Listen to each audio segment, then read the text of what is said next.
Salut la team, on se retrouve aujourd'hui pour parler du match Real-Las Palmas. Victoire du Real 4-1 face à Las Palmas. Beaucoup de choses à dire. Pas spécialement, mais il y a quand même deux trois petits points à aller sur le match. Donc début de match effrayant, hein. Alors on se prend un but à la 30e seconde, il me semble, si je dis pas de bêtises, par Fabio Silva. Donc ça a commencé très très très mal. Vraiment, les 10 premières minutes c'était compliqué. Encore et toujours le même souci, c'est que le Real, on n'a pas l'impression qu'au début ils se donnent. J'ai l'impression qu'ils ont vraiment besoin de se prendre des buts pour se réveiller. En fait, il faut qu'ils soient dos au mur. Ça, c'est typique au Real, ça. Il faut vraiment qu'ils soient dos au mur pour se réveiller, pour se bouger, pour faire la différence. Donc c'est ce qui s'est passé. But à la 30e seconde, Silva qui passe sur le côté de Vasquez et de Asensio. Donc but, voilà, forcément quand on n'a pas pu faire grand chose, on ne lui en veut pas. Vasquez qui a un peu de retard sur Silva, donc voilà. Donc but à la 30e seconde et ça a très mal commencé. On s'est dit bon, voilà, comme d'habitude, but dès le début, qu'est-ce qui va se passer? Parce que là, il ne faut pas oublier qu'on a joué en tout cas la première place pour la Liga. Hier, l'Atlético ont perdu. Hier, le Barça ont fait match nul. On n'avait pas le droit à l'erreur. Avec cette victoire, on repasse premier de la Liga, tout en sachant qu'on prend 7 points d'avance sur le Barça, ce qui n'est pas négligeable. Vraiment un match qui était important. Et puis encore une fois, Las Palmas qui était milieu du tableau, il me semble qu'ils étaient 12e ou 13e, quelque chose comme ça. Donc vraiment, on n'avait pas le droit à l'erreur. Et ce but ne vient pas nous rassurer.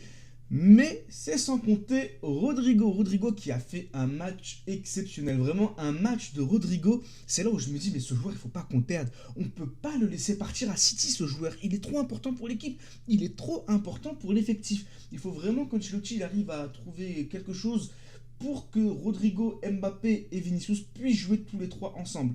C'est ce qui commence un peu à se passer plus ou moins. Mais on voit clairement que quand Rodrigo, il est bien positionné, il est dans un poste qui l'arrange, on voit très bien qu'il fait la différence. Il fait vraiment la différence. Et aujourd'hui, grâce à Rodrigo, on a pu en mettre des buts, on a pu en mettre, puisque c'est lui qui obtient le penalty au début. Et oui, c'est grâce à Rodrigo qu'on a le penalty à la 18e, il me semble. Et penalty qui est transformé par Mbappé. Du coup, beaucoup se disent pourquoi est-ce que c'est Mbappé qui tire alors que normalement c'est Rodrigo qui a eu le penalty, nanani, nanana. Ancelotti a été clair. Maintenant, il y a un ordre hiérarchique au niveau des penalties. Et celui qui tire les pénaux, normalement, c'est Vini. Maintenant, Vini n'était pas là lors de ce match. Donc forcément, je pense que c'était Mbappé le deuxième. Maintenant, voilà, encore une fois, ça peut poser problème dans les vestiaires, puisqu'on a Jude Bellingham qui veut aussi marquer.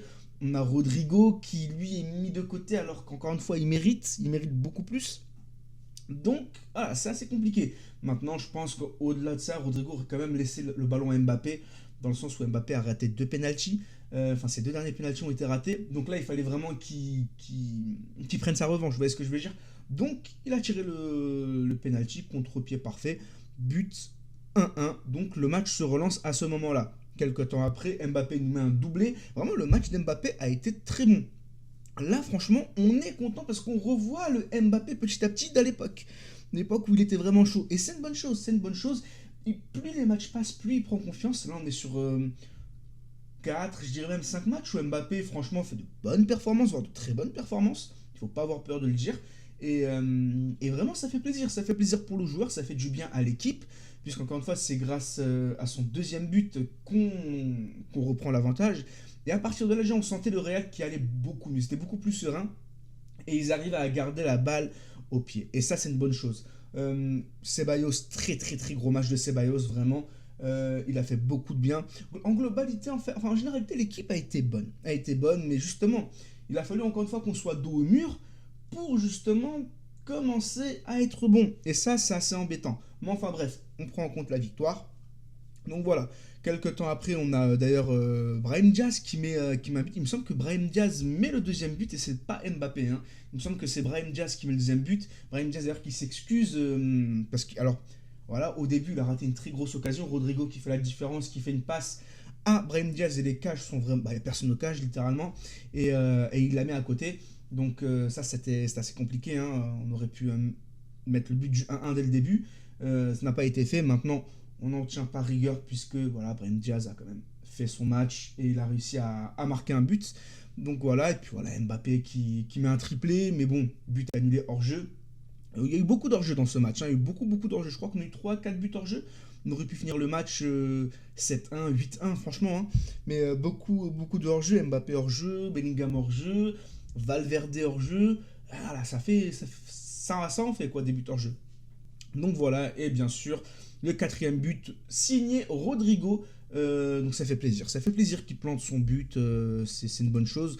Bon, après voilà, Las Palmas, on jouait à 10 lors de la seconde période, je crois vers la 60e, 65e, quelque chose comme ça.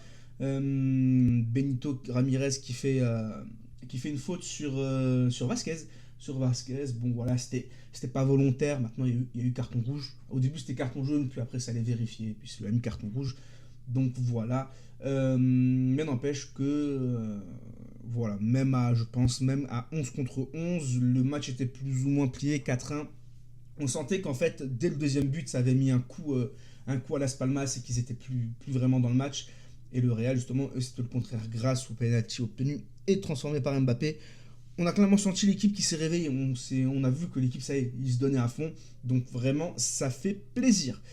Du coup, voilà, pas grand-chose à dire dans le sens où le match a été maîtrisé. Le match a été maîtrisé. Ah oui, retour d'Alaba. Ça fait plaisir, Alaba qui est rentré en jeu.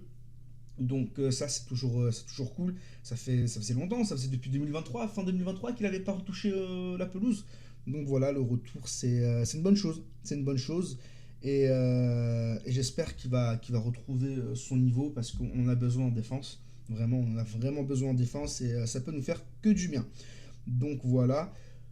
Mais voilà, globalement, sinon pas grand chose à dire. Le Real, encore une fois, a maîtrisé son match. Las Palmas, ils étaient chauds au début, puis on a direct senti qu'ils ont vite pris l'eau une fois que le Real s'est réveillé, une fois que le Real a été vraiment en danger. Et voilà, ça a fait clairement la différence.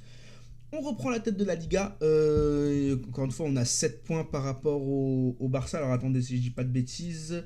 Liga classement. On a 7 points sur le Barça et on a 2 points. 2 points d'avance sur l'Atlético. Donc c'est une bonne chose. Euh, J'espère qu'on va continuer comme ça. Là, c'est le moment où justement il faut creuser l'avance, encore une fois, parce que ça peut très vite changer, hein. Le Barça, il faut quand même s'en méfier, l'Atlético aussi. Et il faut surtout se méfier du Real, hein. Encore une fois, vous avez vu, but à la 30e seconde. On est à l'abri de rien avec cette équipe. Sachant que là, on va rejouer la Ligue des Champions. Donc il y a des équipes qui vont se relancer, ça c'est sûr. Il y a des équipes qui, justement, eux, vont peut-être sombrer, hein. On ne sait pas. Donc on a intérêt à rester solide sur les appuis. En plus, il me semble qu'on joue Salzbourg. Donc il faut vraiment qu'on joue bien le match parce que là, bon, la Ligue des Champions, c'est assez compliqué pour nous. Donc voilà, on a tout intérêt à gagner nos prochains matchs afin de creuser l'écart en Liga en tout cas, histoire de s'assurer entre guillemets quelques jokers. Voilà. C'est tout pour cette vidéo, c'est tout pour ce débrief. Voilà, on prend la première place, on est content. Les jeunes ont un petit peu joué à la fin, ça fait plaisir. Arda Güler, Hendrik, etc. Il les a fait rentrer à la fin. C'est ce qu'il faut, hein, c'est ce qu'il faut. Il faut qu'ils grattent un petit peu de temps de jeu comme ça de temps en temps. Et c'est comme ça qu'ils vont pouvoir prouver petit à petit.